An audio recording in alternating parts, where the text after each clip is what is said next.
So I'm going to read something that Nietzsche wrote in the first part of Beyond Good and Evil, which is a section called The Prejudices of Philosophers.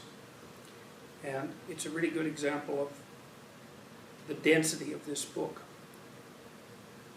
One of the ways of conceptualizing Beyond Good and Evil, and I think this is true for most great works of, it's true of most great works, is that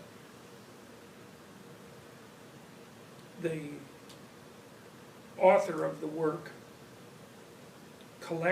unconsciously collects patterns from his or her interaction with the world, and then gives them initial formulation. And the patterns can be deep and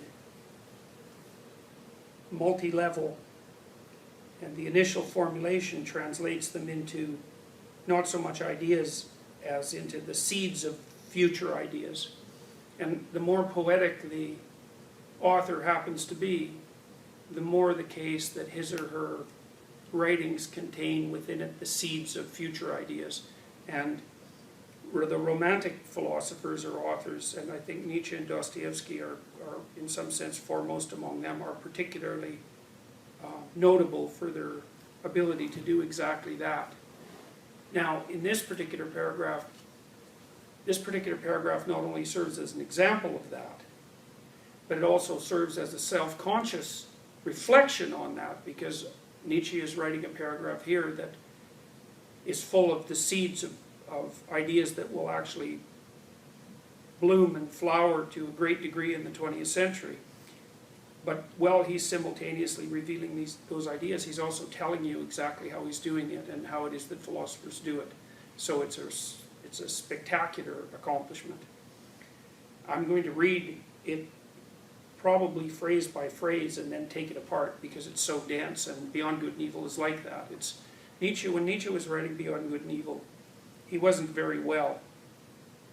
And because of that, he had to spend a lot of time thinking and not very much time writing. And because he was also brilliant beyond comprehension, his ability to distill what he was thinking into incredibly rich phrases is, I think in some sense, it's beyond parallel. I mean, often if I'm reading a book, if it has any utility at all, I'll mark it. Usually I fold over the top of the page, or sometimes put a yellow sticky note on it if I find a place where there's an idea that's worth returning to, that's particularly worth understanding. And you can't do that with a book like Beyond Good and Evil, because what ends up happening is you have to mark every sentence, and obviously marking every sentence isn't any better than not marking any sentences at all. So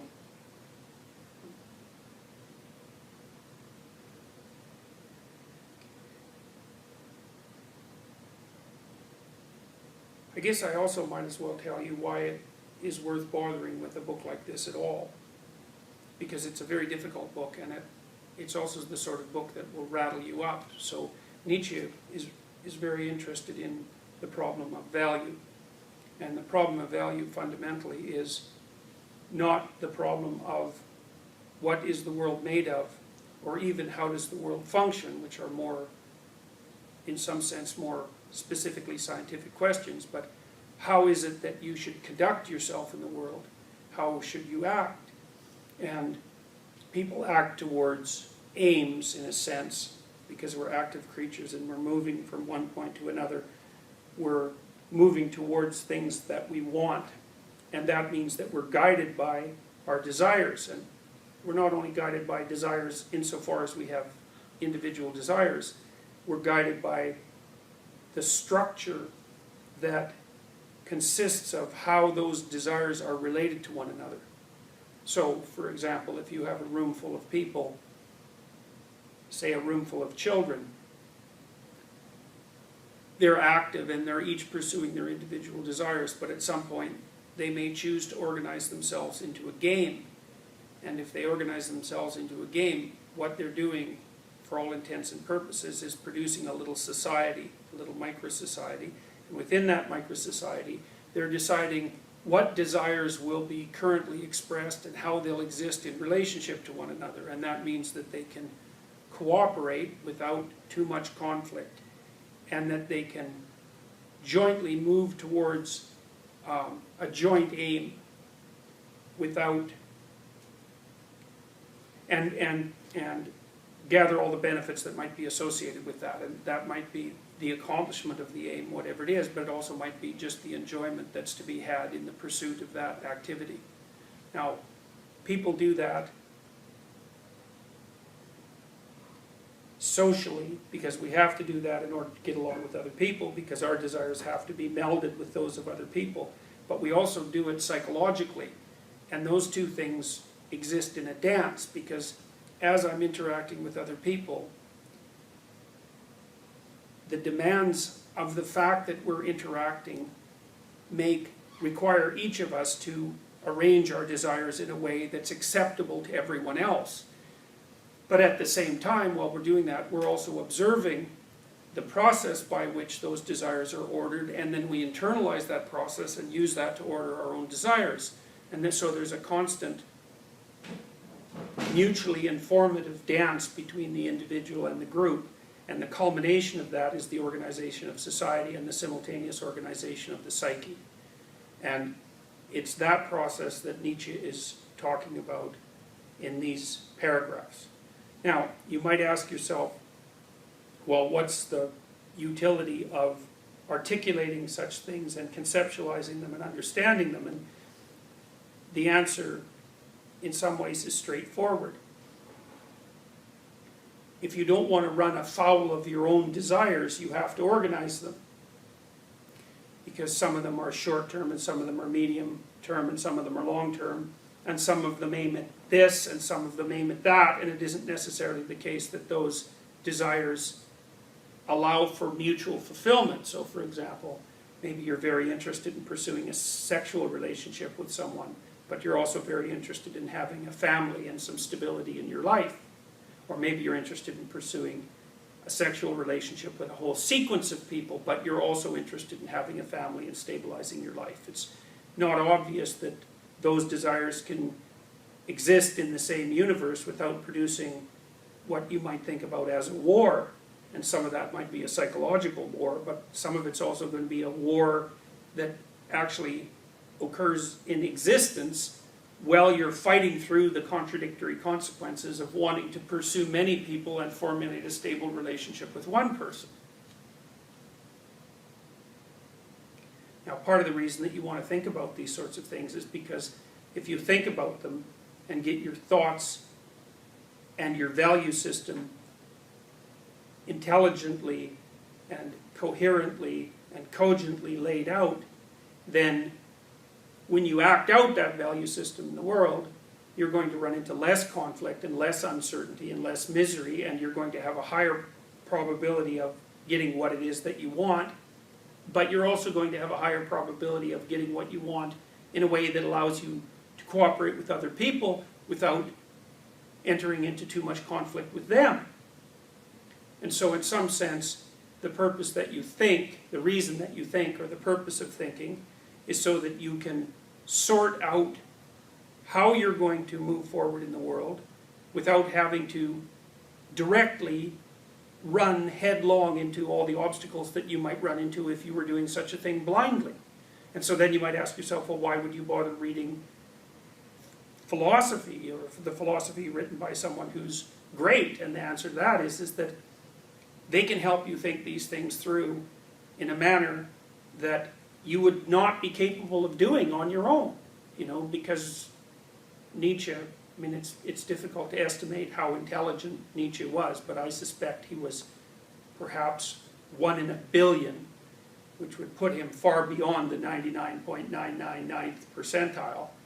And there's a massive difference between the ability of people to think as you move farther and farther out into the extremes of intelligence. And when you have the writings of someone who's 1 in a billion, then you can interact with those writings in a way that enables you, if you'll put the time in, to benefit from the spectacular fact of that intelligence. Nietzsche was a full professor by the time he was 24, at a time when he didn't even have to write his dissertation. They just made him a full professor at a time where that never happened.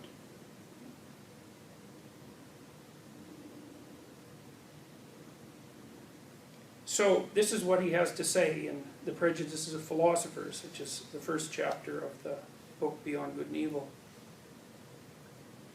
It has gradually become clear to me what every great philosophy up till now has consisted of, namely the confession of its originator and a species of involuntary and unconscious autobiography. Well, that's a deceptively simple sentence, even though it's not a particularly simple sentence, because it stands on its head what people generally assume about the process of thinking. You generally think that when you're thinking about, as I mentioned before, the structure of the objective world, but Nietzsche is making an entirely different point here, and what he's fundamentally doing is treating the philosopher not as a rational being, but as a living being. And there's a big difference between being a rational being and being a living being.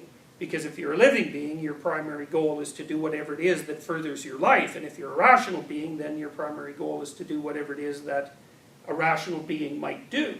And you could say that a living being should first and foremost be a rational being. And in some sense, that's the message of the Western Enlightenment.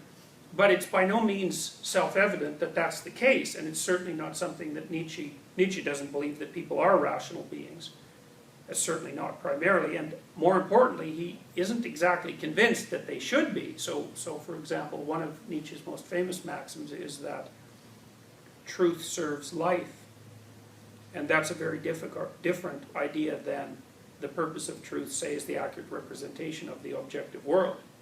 Those aren't the same thing at all. Now you could ask, well, what does it mean for truth to serve life? And if you construed truth that way, what would truth look like?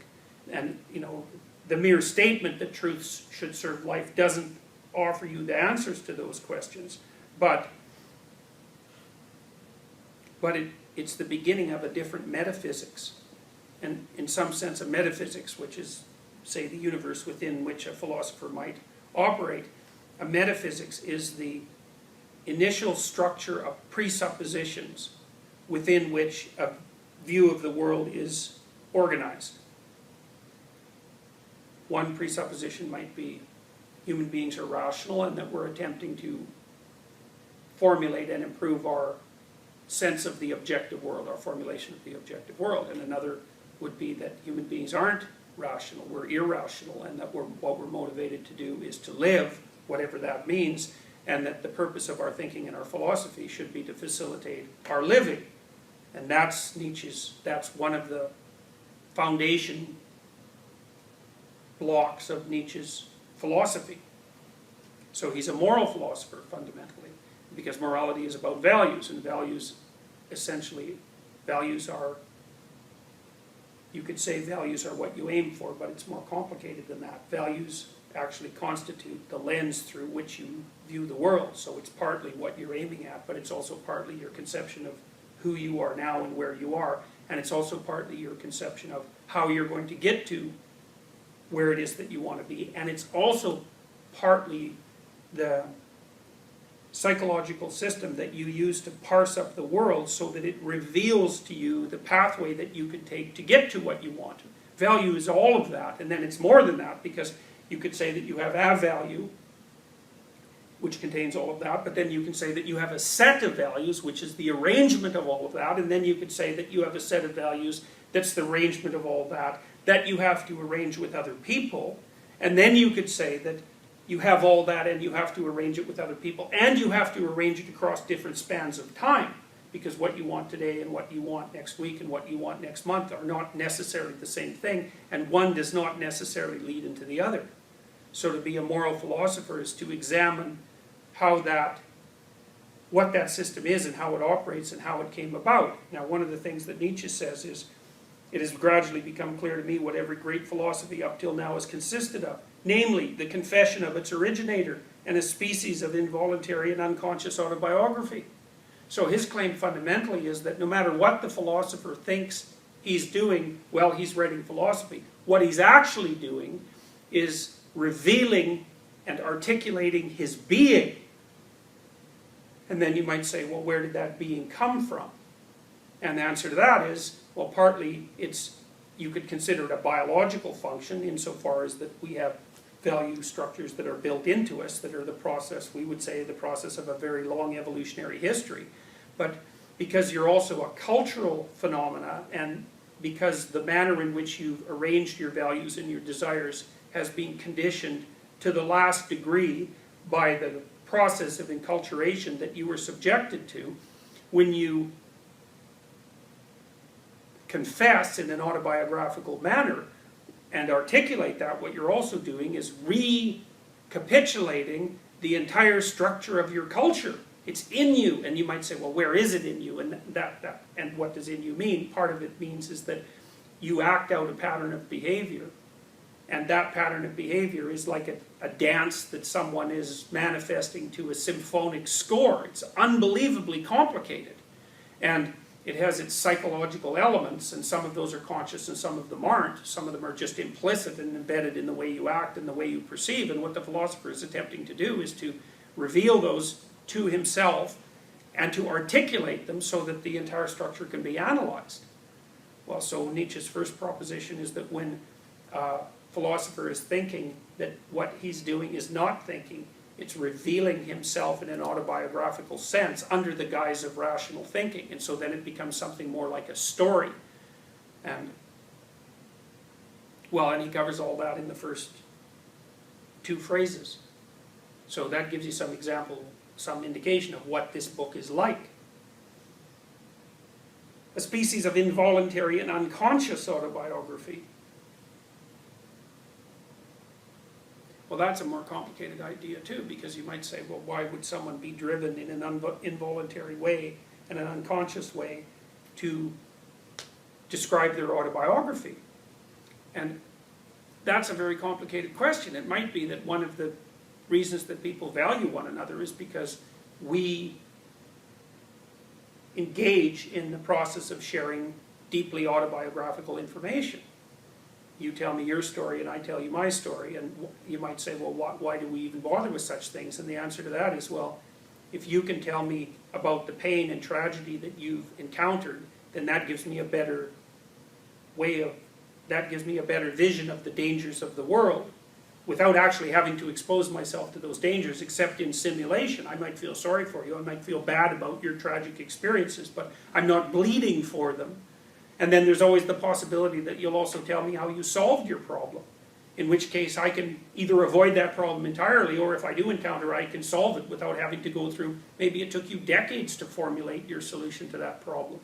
And you can tell me your story, and then I have the information. And so that's part of what human beings are always trading. That's why we talk to each other. That's why we can communicate. And so Nietzsche would say, well, it's involuntary, unconscious, involuntary and unconscious.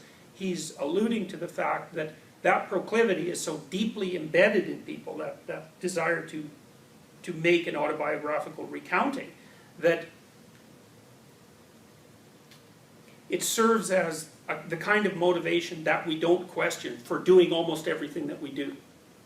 So, I mean, people do such things as attend movies and plays, and they usually do that happily, especially if the movie or the play is of high quality, and the same thing happens when people are reading novels.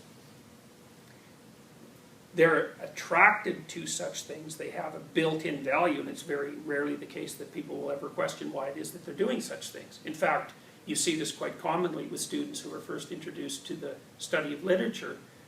The introduction of the idea that you should analyze what it is that you're engaged in when you're reading actually comes as unwelcome news to most people who are inclined towards fiction, because they don't want to interfere with the process of engagement, automatic unconscious engagement with the material, by detaching themselves and having to think about what they're doing.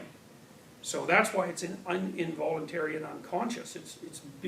It's one of the things within which thought operates, rather than one of the things on which thought operates.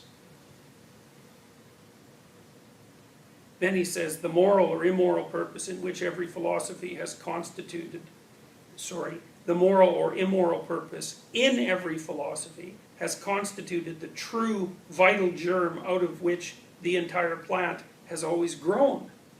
Well, that's a hell of a thing to say too, because what Nietzsche is alluding to there, in some sense, is that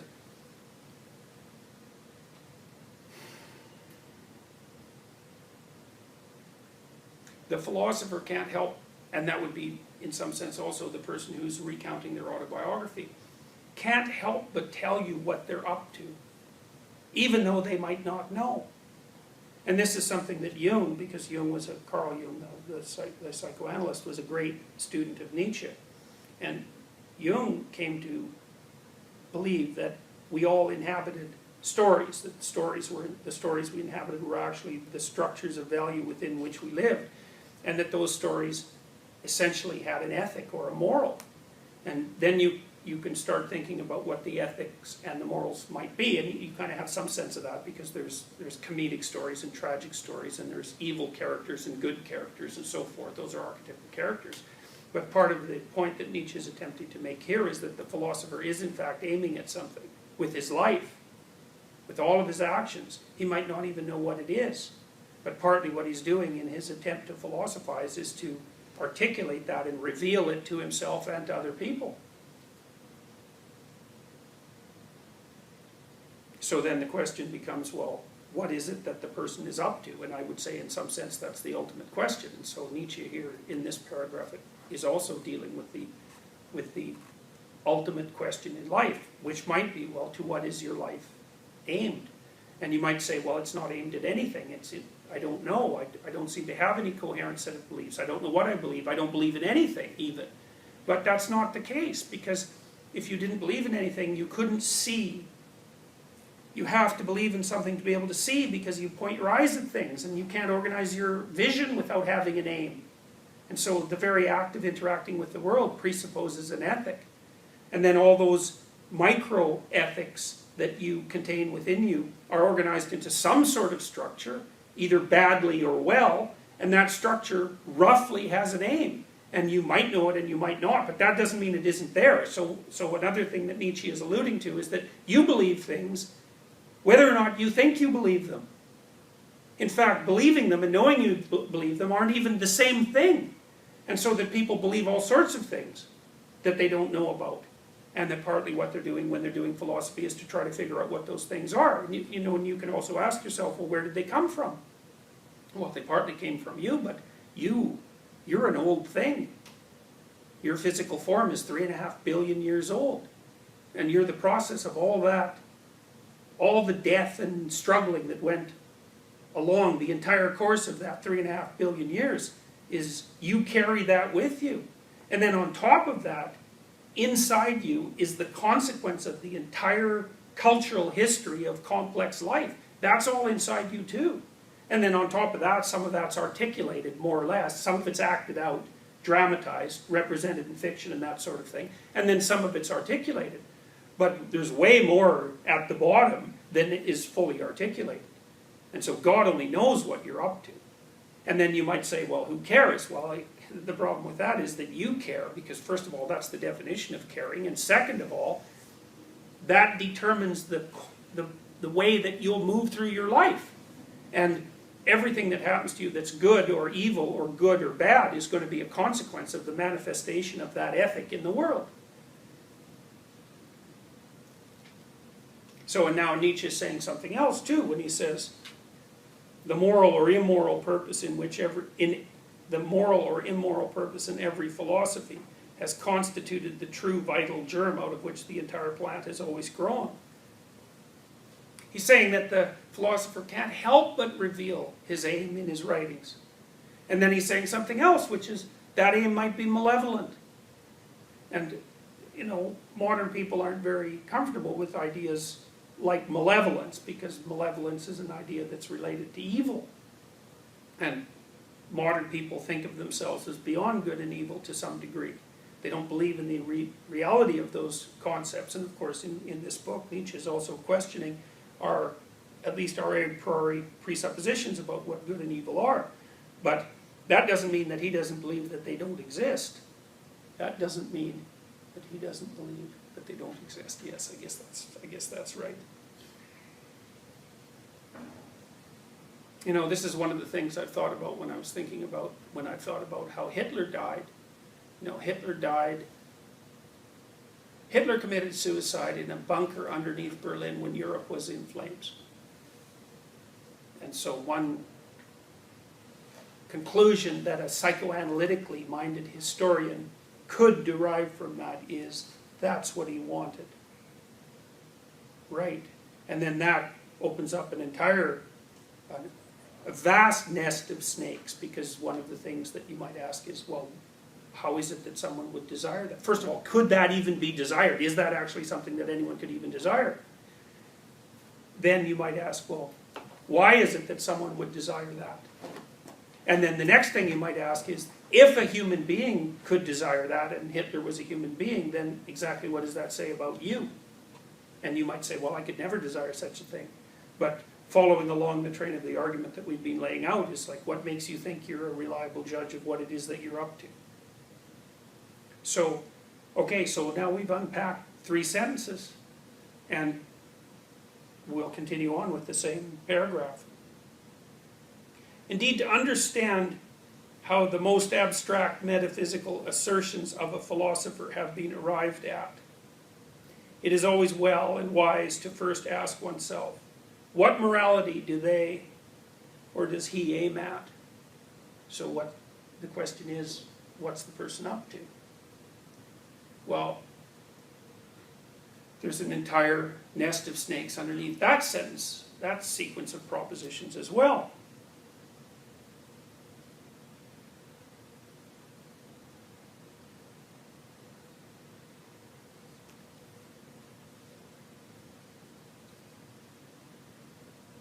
And one of them is, well, what does it mean that people are up to something? What does it mean that they're aiming at something?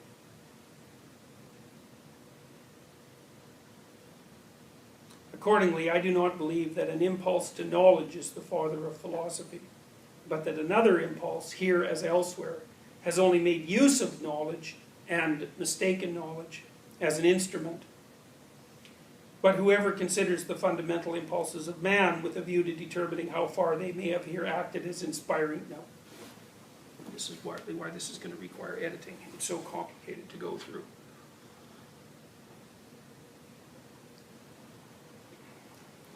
Accordingly, I do not believe that an impulse to knowledge is the father of philosophy, but that another impulse, here as elsewhere, has only made use of knowledge and mistaken knowledge as an instrument. All right, so let's take that apart. Accordingly, I do not believe that an impulse to knowledge is the father of philosophy. So one of the claims, I suppose this would be an Enlightenment claim, is that people do have a drive to knowledge, and that that drive is, in fact, what underlies the production of such things as philosophy. But Nietzsche questions that, because he's trying to bring us back to consideration of the fact that you can't separate the philosopher's mind from the philosopher's being. He's first and foremost a living creature, and he's up to something. And the question is, what is it that he's up to? And so you can see the earliest manifestations in a paragraph like this of what later developed into deconstructionist thought. And that was mostly French continental philosophers who pursued that particular line of reasoning. And it is derived exactly from this kind of statement by Nietzsche. So, for example, someone like Derrida would say, it doesn't matter what the content of a text is. What matters is that the text can be used as a tool for power. And that whether the person who wrote the text knew it or not, that's what they were doing. And they were doing it in a way to privilege themselves above other people. And that's really, I would say, the fundamental deconstructionist claim.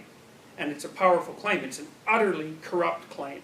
But it's a really powerful claim, and it's related directly to the sorts of things that Nietzsche was referring to in this paragraph. What is it that the person's truly up to? Now, the problem with the deconstructionist claim is that it's an open invitation to cynicism, to thoughtless cynicism. I can just make the presupposition that whatever it is that you're telling me, you're telling me merely to dominate, regardless of what it is that you claim to be doing. Well, the problem with that approach is that it's predicated on the implicit assumption that the only value that people actually have is the desire to dominate. And of course that's a purely, like, that could be the case, and I also think that it's even reasonable to posit that to some degree that it is the case. But to take that from a contributing factor and to make that the highest God, because that's essentially what the deconstructionists are doing, those are entirely different things. And you have to beware of people who take a single causal element and elevate it to the stature of single comprehensive cause. You know, it's more reasonable to assume that people are complex in their motivations and that many different strands of biological and cultural motivation are in some sense primary, and that what happens is that they come together to weave a kind of tapestry, rather than to make the automatic assumption that you can reduce the entire set of human motivations to a single principle, like that of power. Now, you know, I would say Nietzsche is also responsible to some degree for the deconstructionist claim that it's power, because one of his most famous utterances was that the fundamental motivating force in life is the will to power. But he wasn't so much, because Nietzsche is a subtle thinker, he wasn't so much attempting to reduce human motivation to power. He was attempting to redefine what it was that we conceptualized as power. Whereas that isn't what the deconstructionists are doing at all, because fundamentally they're Marxists, and they believe that, you know, they've ensconced themselves within an economic viewpoint, where, within a philosophical viewpoint, where economics is paramount, and where all that matters is power construed as socioeconomic domination, fundamentally. You know, and that's in turn is embedded in a metaphysics that's even deeper, which is a metaphysics that presumes that people are fundamentally materialist. And all of those things are all of those things are highly questionable.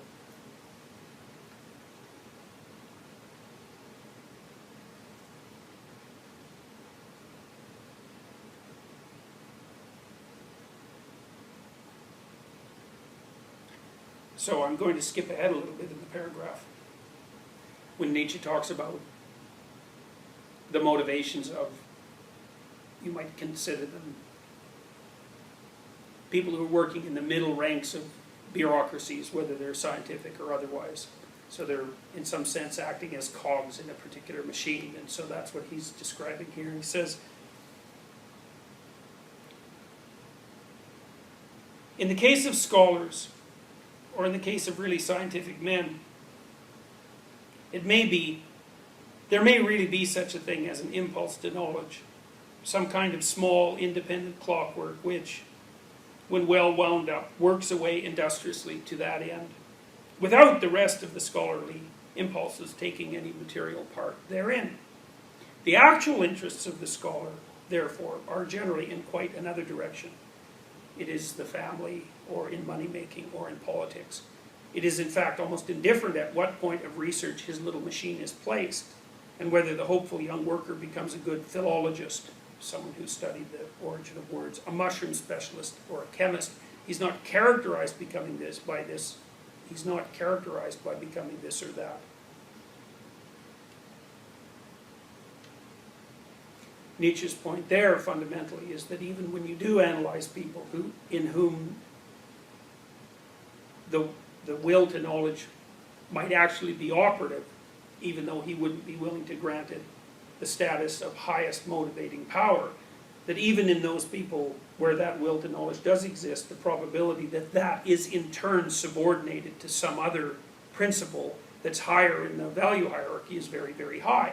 And it's hard to tell exactly what that additional principle might be, but he points out such things as, well, maybe they're primarily interested in serving the interests of their family, or they're primarily interested in making money, or maybe they're primarily interested in status, and maybe they're interested in status because it makes them more sexually attractive, and that sort of thing. So, but the question of what is it that's lurking in the background is always paramount. So, another detour in this particular paragraph.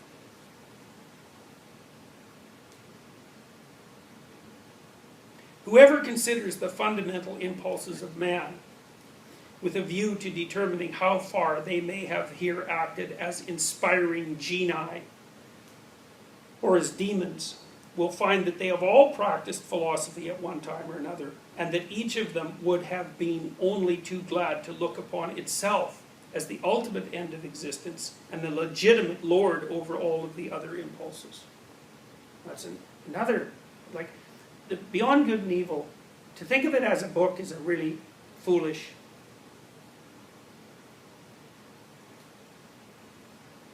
framework, you know, because this is what a book is when people think about a book.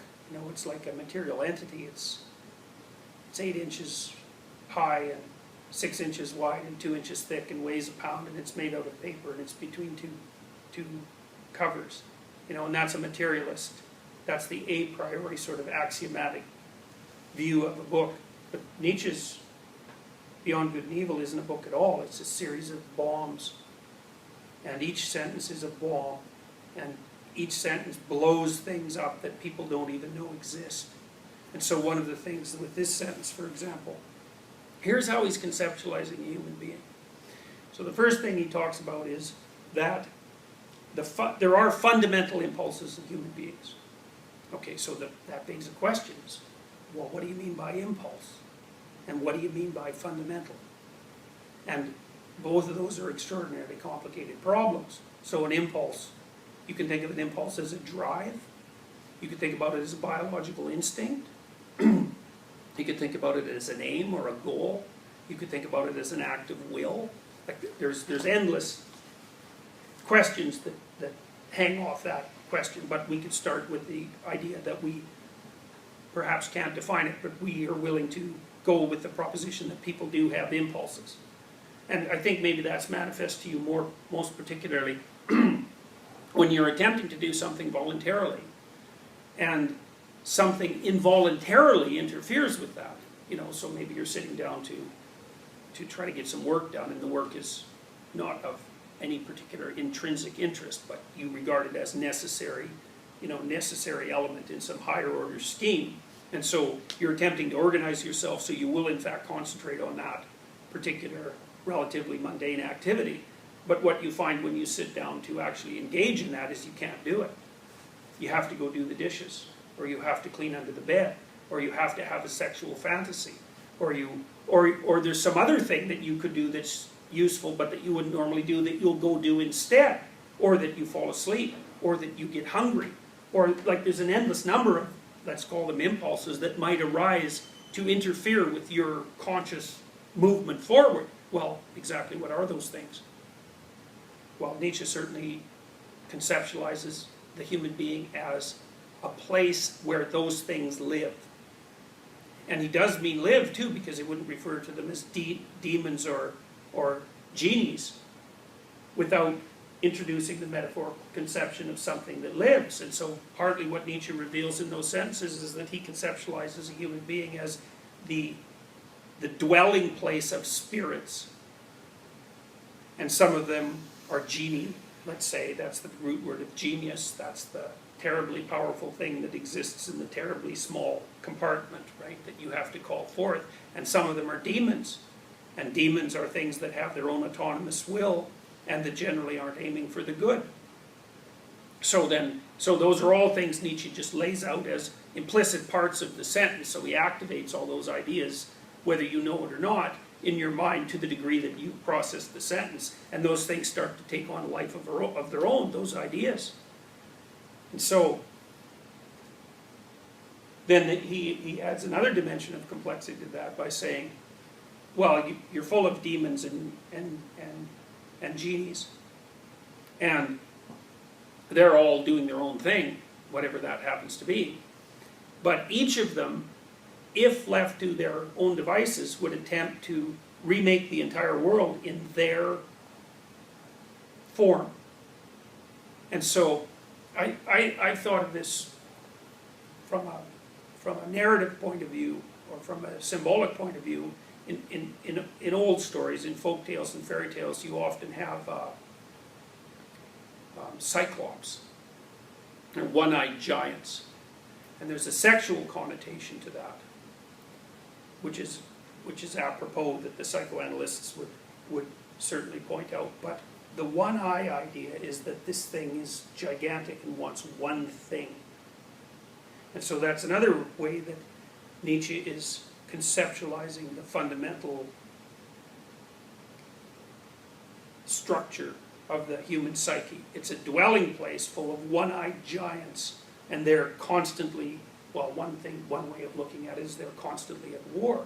One of them wants to be the largest one-eyed giant and dominate everything else. And then one of the things that, so Nietzsche takes that argument further and he says, not only is this always happening in human beings, but that if you look at philosophy, what it is it's a continual revelation of the attempt of some singular-minded psychic monster, psychological monster, to dominate the entire psychological structure, and therefore the entire cultural structure, and therefore the entire world. And then you can see in that the entire religious struggle of mankind to take this vast polytheistic vision of reality and to organize it into some sort of monotheistic and integrated structure, which you could also consider indistinguishable from the civilizing, the impulse that operates in human beings to become civilized.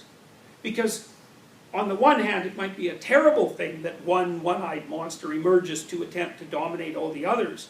But then on the other hand, there's no difference between that and organizing something. Because to organize something is to bring it all into a hierarchical structure with some sort of singular value at the forefront. And then the question might be, well, what should that singular value be? And then Nietzsche that ties the whole argument back into the first sentences that he wrote at the beginning of the paragraph, which is, well, what is it that the philosopher is up to? What is the force that he's serving? What is the unifying impulse? That's another way of looking at it. If there's a unifying impulse, and he's not only fallen prey to some internal demon, if there's a unifying impulse to bring all of this together into some sort of functional structure, what exactly might that look like? For every impulse is imperious and as such attempts to philosophize. That's sort of Nietzsche's idea of will to power in its nascent form. Like all of these unconscious entities that inhabit the human psyche are all alive, and they're trying to live, they're trying to climb up the dominance hierarchy and dominate, because of course that's partly what life does, because let's say from an evolutionary perspective, and this is probably more true for males because they're less effective in their attempts to replicate, the distinction between climbing up a dominance hierarchy, whatever that might happen to be, and success is, there may be no distinction at all. And then you might say, well, that just shows that there's nothing but will to power. But that still doesn't answer one of the most fundamental questions, is that power in relationship to what? Because that's the question. Okay, so you can shut that off if you will.